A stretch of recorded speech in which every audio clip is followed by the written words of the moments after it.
할렐루야. 네, 좋은 아침입니다. 벌써 한 주가 이렇게 흘러갑니다. 특별히 오늘은 어버이 날이죠. 또 지금 상황상 우리가 면대면으로 또 뵙기 어렵더라도 따뜻한 음성으로 전화 한 통 또 드리는 것도 큰 격려와 또 위로가 되시리라고 생각합니다. 오늘 시편 8편은 우선 제목을 먼저 봐야 되겠죠. 다윗이 쓴 시입니다. 다윗, 그리고 인도자를 따라 어디에 맞춘 노래예요? 깃딧에 맞춘 노래. 그런데 아직까지는 이 깃딧이 뭘 얘기하는지 학자들마다 너무 견해가 다양해요. 그리고 또 다르고 해서 설교자도 감히 이거다라고 이렇게 규정해서 말씀드리기는 조금 어렵고 최소한 뭐 이거일 것이다 정도 이렇게 설명할 수 있는데 보통 학자들은 두 가지로 봐요. 첫째는 하나의 그 음악의 장르를 말하는 것일 거다. 뭐 예를 들어서 트로트풍, 또 발라드 이런 개념 이해가 되시죠? 그런 하나의 음악의 장르를 말하는 걸 거다. 그리고 또 어떤 학자들은 갓 지역에서 깃딧이니까 그 사람들이 쓰던 뭐 하나의 악기가 아니겠는가 이렇게 말하는 학자도 있어서 어느 것인지는 분명하지 않은데 적어도 이 깃딧은 하나의 그 음악에 소용된 그 무엇 정도로 우리가 애매하게 아는 것도 필요할 것 같습니다. 자, 우선 이 8절을 전체를 한번 그 스케치를 해보면 제목 하나가 자연스럽게 걸러지는데 인간은 무엇인가? 인간은 무엇인가? 자, 그러면 이 질문이 여러분 생각에는 철학적 질문일 것 같습니까? 신학적 질문일 것 같습니까? 어떻게 들리세요? 이게 철학적으로 들리세요? 신학적으로 들리세요? 이것은 심오한 철학적 질문이 아니고 신학적 질문입니다. 인간은 무엇인가? 여러분, 이제 우리가 나도 모르게 이런 말 표현을 종종 쓸 때가 있어요. 집에 이렇게 들어갔는데 집이 막 이렇게 막 엉망이 돼 있어요. 그러면 나도 모르게 내 입에서 무슨 표현이 툭 튀어나오죠? 이거 누가 이랬어? 누가 이랬어? 누가라는 단어가 내 속에 본성적으로 나와요. 그리고 두 번째는요, 이렇게 만들어놨냐 그 말이에요. 엉망진창의 현장도 인간이면 누가 이랬어? 근데 어릴 적 초야에서 하늘의 별을 헤이며 밤새 양을 지키던 추억과 기억을 갖고 있는 다윗이 얼마나 수많은 밤을 하늘에 빼곡히 박혀 있는 그 보석을 뿌려놓은 듯한 별을 헤였겠습니까? 그런데 어느 날 하늘에 그 총총히 박혀 있는 별을 보는데 또 때로는 달도 봤겠죠? 뜨거운 낮에는 중천에 떠 있는 이글거리는 태양도 당연히 봤을 겁니다. 그런 자연계를 바라보면서 쓴 시입니다. 그 경험을 바탕으로. 그래서 1절을 보시면 여호와 우리 주여 주의 이름이 온 땅에 어찌 그리 아름다운지요 주의 영광이 어디를 덮었다고 돼 있어요? 하늘을 덮었다고 돼 있어요. 창세기 1장에 보면 원래 이 땅의 모든 자연이 피조되기 전에 이 우주의 모습은 세 가지로 설명이 되어 있습니다. 공허, 혼돈, 또 하나 뭐죠? 흑암. 이것이 하나님께서 이 천지를 만드시기 전에 우주 공간의 모습입니다. 공허와 어둠과 혼돈. 그때 하나님은 이 세상에 인간을 위해서, 그래서 인간은 맨 마지막에 만드시죠? 인간을 위해서 하나님의 신이 운행하시니라. 이제 작업을 시작하시는 거죠. 그리고 이 땅의 모든 천지 만물을 하나씩 만들어 놓으십니다.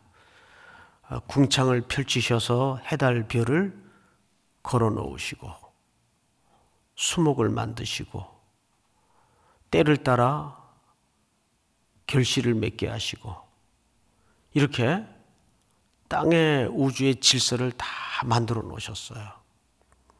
그러니까 하나님의 피조물인 우리가 타락한 본성이 아니라면, 타락된 존재가 아니라면 이 우주 만물 어디를 보든지 누구의 호흡을 당연히 느껴야 될까요?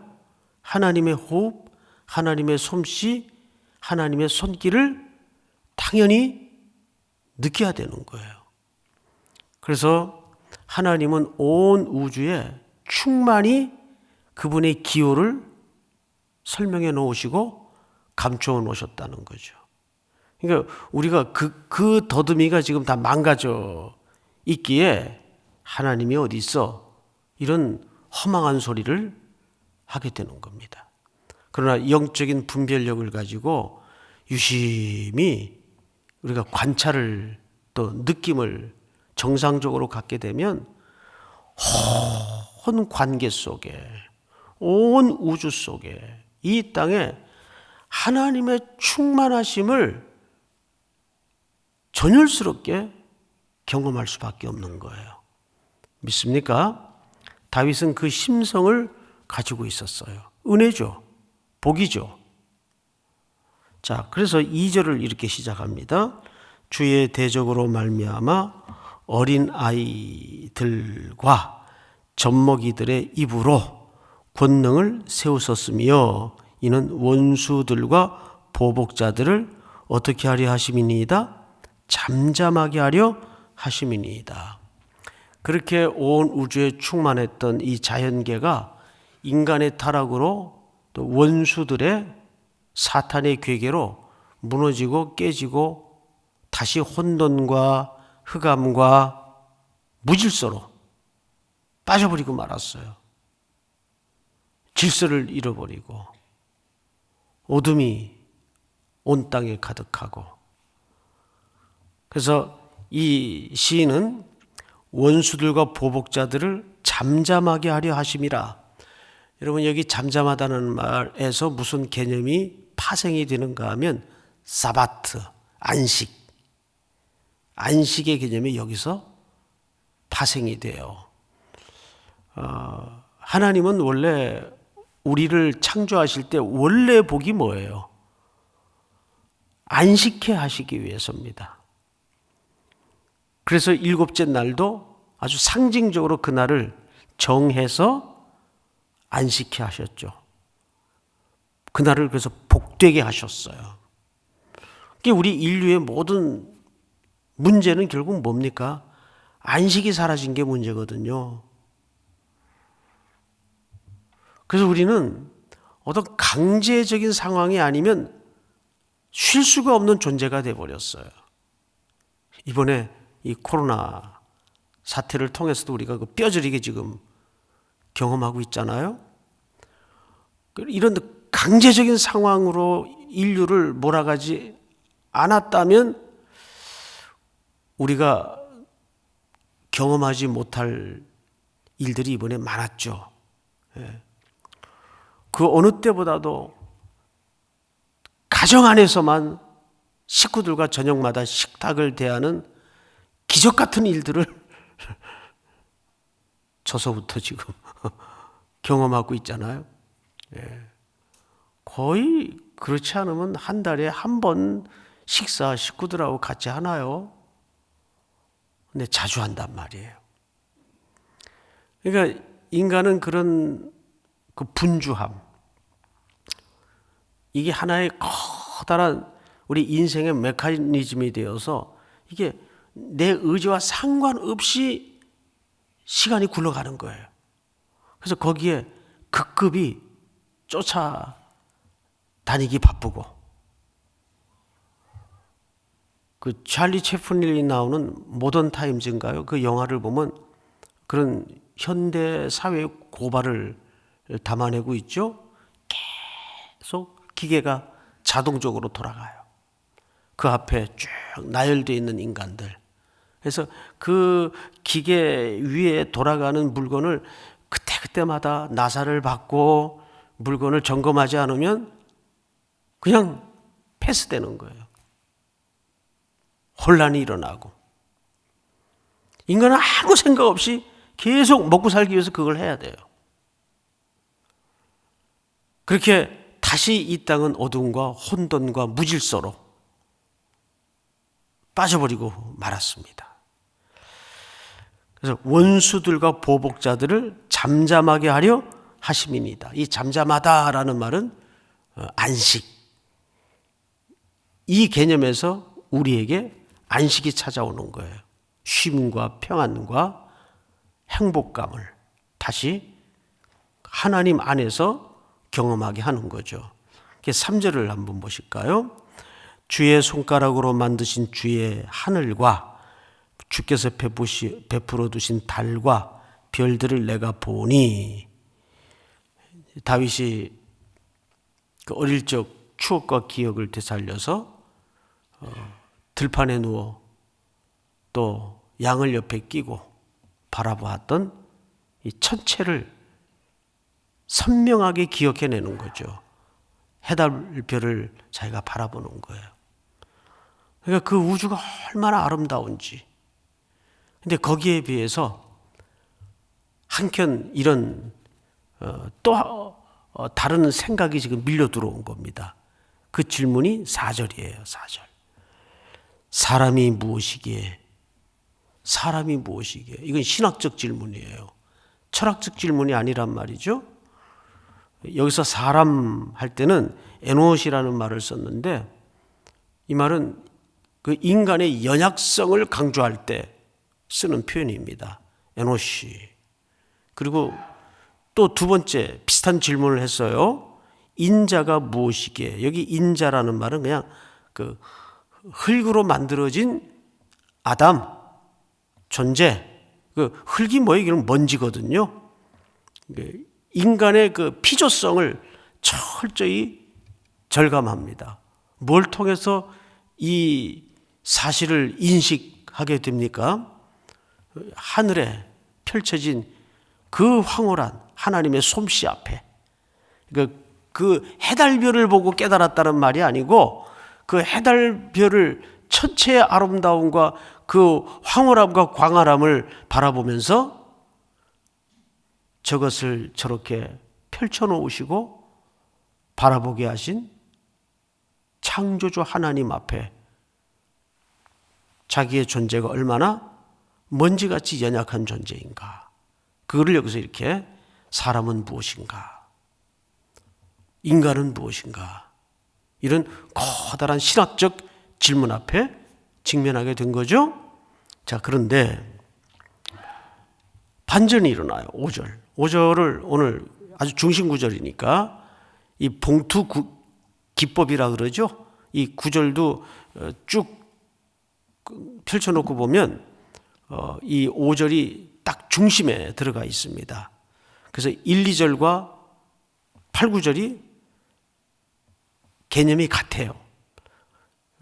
5절을 먼저 보십시다. 5절 다 같이 한번 읽어볼까요? 시작.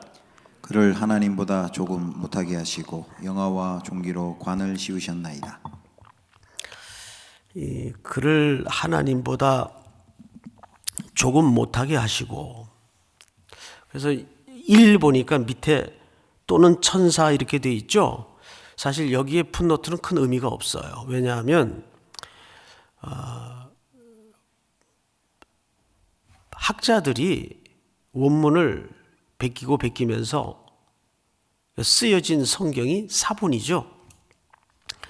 일부 사본에서 이 엘로힘을, 하나님을 천사라고 번역을 했어요. 물론 그런 번역도 의미는 있는데 정확히 원문은 하나님이에요. 그 왜 그렇게 천사로 번역을 했느냐? 또는 천사라고 풋노트를 달았느냐?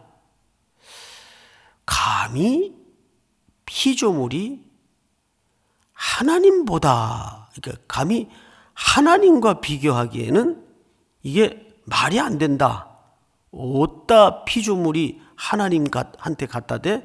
이제 이런 불경스러운 마음이 들었겠죠. 그래서 이건 천사로, 엘로힘이라는 것은 꼭 하나님만 표현하는 단어가 아니고 천사도 엘로힘이라고 번역을 할 수 있어요. 그래서 또는 천사 이렇게 풋노트를 달아놨는데 정확히 사본학을 들여다보면 이 5절은 하나님이 맞습니다. 자, 그러면 5절을 다시 보세요. 그를 하나님보다 조금 못하게 하시고, 이렇게 이 조금이라는 표현이 아주 중요합니다. 조금 못하게 했다는 말은 못하다는 걸 강조한 겁니까? 아니면 다른 어떤 의도가 있을까요? 이건 하나님보다는 못하다라는 것을 강조한 게 아니에요. 오히려 그 반대죠. 어떻게 그 이해를 시키는 게 좋을까요? 이거는 이런 뜻입니다. 거의 같아, 그 뜻이에요. 정확한 뉘앙스가 거의 같아.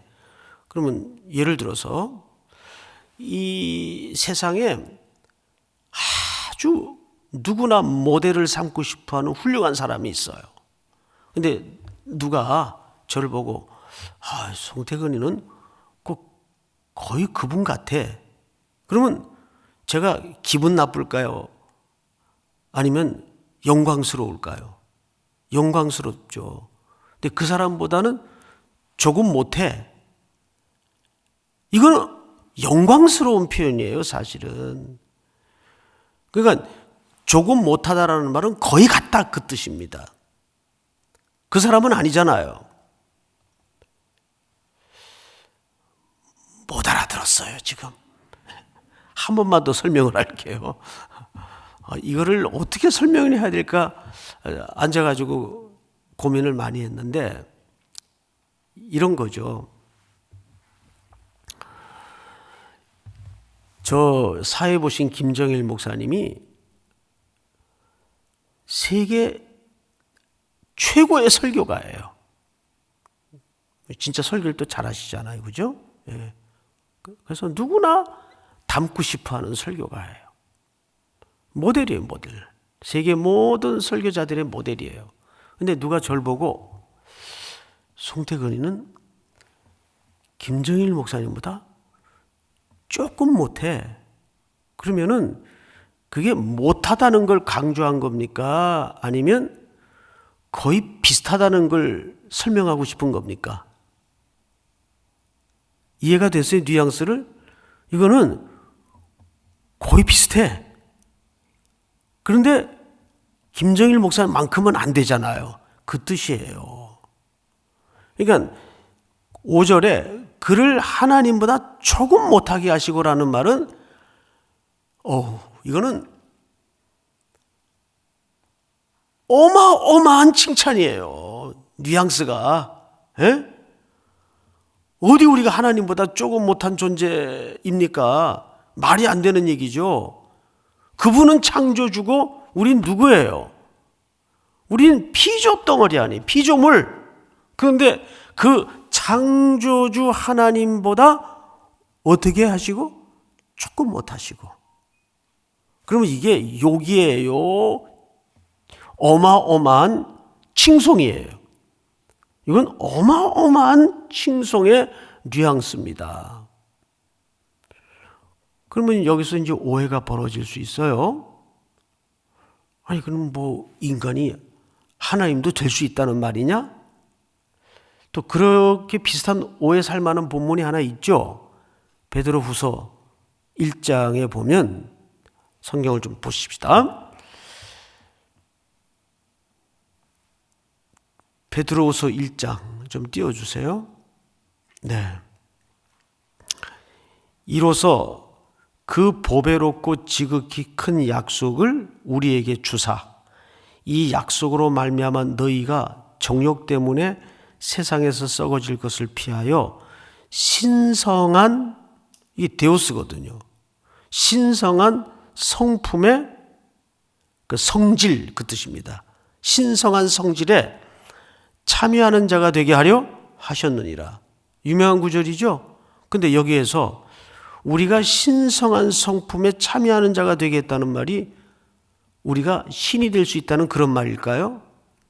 여기 참여라는 말을 오해해서 그래요. 이 참여라는 말은 무슨 뜻인가 하면 코이노노스, 교제케 하게 되었다 그 말이에요. 그래서 우리가 그리스도와 교제하고 성령 안에서 교제하고 하나님과 교제합니까? 안 합니까? 하죠. 그 말을 신성한 성품에 코이노노스, 교제 참여하게 되었다 그 말이에요. 왜? 그 다음에 그렇게 한 이유가 있단 말이죠. 그러므로 너희가 더욱 힘써 너희 믿음의 덕의 지식을, 지식의 절제를, 절제의 인내를, 인내의 경건을, 경건의 형제의 우애를, 형제의 우애에 뭘 더하라? 이게 다 어디에 묶어집니까? 사랑을 더하라. 그러니까 우리가 다른 피조 세계, 동물들과 다른 게 뭐죠? 신의 성품에 교제되어서 우리가 사랑할 수 있는 존재라는 거예요. 오늘 이 시편 8편 5절의 말씀도 그 부분을 사실상 우리가 왜 다른 피조 세계와 다른 존재인가? 그래서 하나님보다 조금 못하게 하시고, 말은 하나님보다는 좀 떨어진다, 이쪽에 포커스를 둔 강조가 아니라 거의 비슷하게 누구처럼. 그래서 창세기 1장 27절에 보면 뭐라 그랬어요? 우리를 뭘로 창조하셨다고 성경은 기록하고 있죠? 하나님의 형상. 하나님의 형상. 예수님도 동전을 놓고 물었잖아요. 이 누구의 형상이냐? 가이사의 형상이다. 그럼 가이사의 것은 가이사에게, 하나님의 것은 하나님에게. 그럼 우리는 누구의 형상대로 지음받은 거예요? 우리 안에는 누구의 형상이 있는 거죠? 하나님의 형상이 새겨져 있단 말이에요.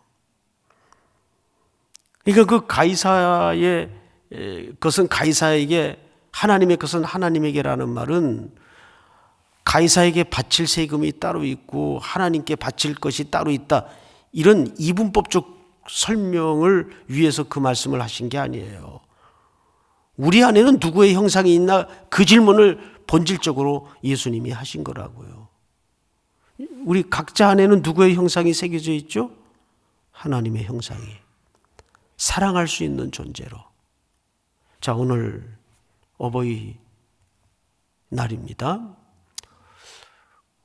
어버이날이라서가 아니라 우리 속에 그 잃어버렸던 본성, 하나님의 형상, 네 부모를 공경하라, 이것이 어떡하니라?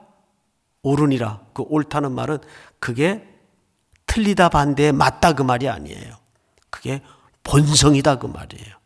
그 본성은 하나님의 형상으로서의 본성이다 그 말이죠. 믿습니까? 자, 결론.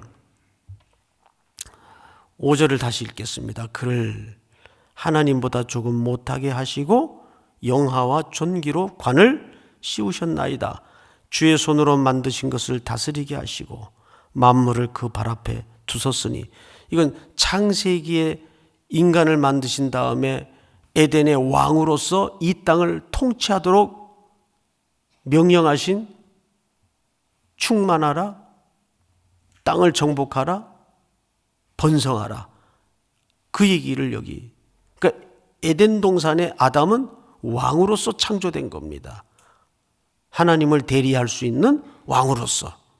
근데 그 역할과 기능과 형상을 잃어버렸죠. 7절, 곧 모든 소와 양과 들짐승이며 공중의 새와 바다의 물고기와 바닷길에 다니는 것이니이다. 9절 다 같이 시작. 여호와 우리 주여, 주의 이름이 온 땅에 어찌 그리 아름다운지요. 네, 1절과 9절이 같은 맥락으로 끝이 나죠. 그리고 그 중심 키워드가 뭐예요? 사람은 어떤 존재인가? 그러니까 다윗은 온 땅에 충만한 피조의 세계를 경험하면서 하나님의 솜씨에 놀래요. 그리고 그 앞에 우리는 얼마나 연약한 존재고 먼지 같은 존재인가를 철저히 깨달으면서, 그럼에도 불구하고 우리를 신의 성품에 참여하는 존재로 창조되었다는 그 창조성, 그 형상을 회복하는 것이 우리 인간의 본성이라는 것을 이렇게 강조하는 겁니다. 믿습니까?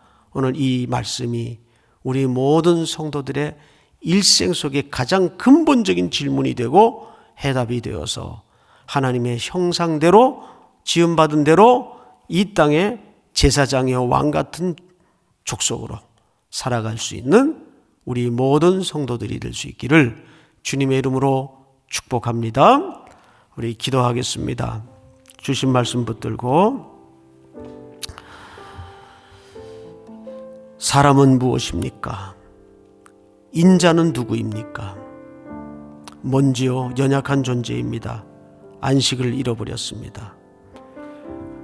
하나님 안에 하나님의 형상이 회복되어서 그 본성을 회복하여 찾아가는 안식의로에 귀로가 있게 하시고, 오늘 특별히 우리를 이 땅에 낳아주신 육신의 부모님들을 더 뜨겁게 마음 깊이 사랑하며 순종할 수 있는 우리 모두가 될 수 있도록 함께해 주시옵소서.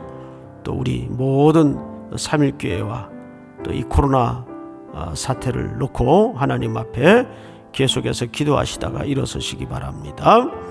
사랑하시는 아버지 하나님, 감사합니다. 복된 날 주셔서 다시 금요일을 맞이합니다. 우리에게 허락한 하나님의 잃어버린 본성을 회복하는 귀한 생명들이 될 수 있도록